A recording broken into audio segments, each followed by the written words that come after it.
Hello there. This is an astrological forecast for Libra for February 2012. This also applies if you have a Libra ascendant. So my Librans, this month, all month, we've got Mars retrograde. It's retrograde until April 14th and it is in your 12th house. So Mars retrograde always slows the energy down. It slows everything down. And I know that you're frustrated enough, many of you, with having Saturn in your sign. This Mars retrograde will force you to slow, force you to chill. If you've been overdoing it and you've been working too hard and you've been doing much too much, you will not have as much energy. It will be a wonderful time really to go on a retreat, to be quiet, to go to the top of a mountain somewhere and just meditate. It's a wonderful time to reflect on the past, on what you can learn from the past. It's also a very important time to think about how you express anger. Do you hold it in? Do you hold resentment in? How do you express it? How could you let off steam more? Are you really just suppressing it and making yourself ill with being angry about situations? Because Mars is very much about how you use your energy and your emotions.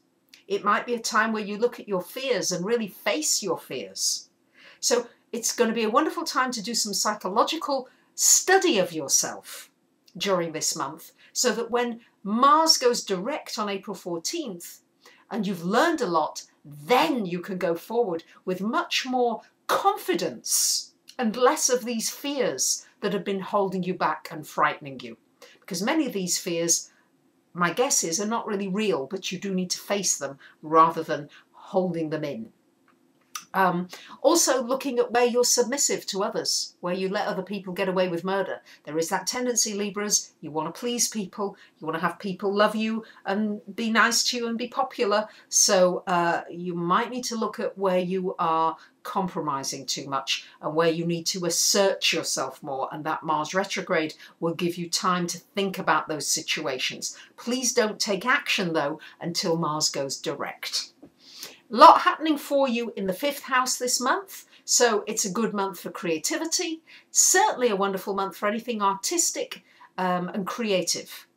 And the first week of the month we've got the Sun conjunct Mercury in your 5th house, and with this energy of the Sun Mercury together, it's a great time if you're in business for yourself to coming up with creative new ideas. It's also a wonderful time for anything artistic. If you're in the theatre, if you're acting, it's a good time for working with children, for studying with children, for teaching young people, and a great time to pursue any hobbies that you've got and any kind of studying or training you need to do.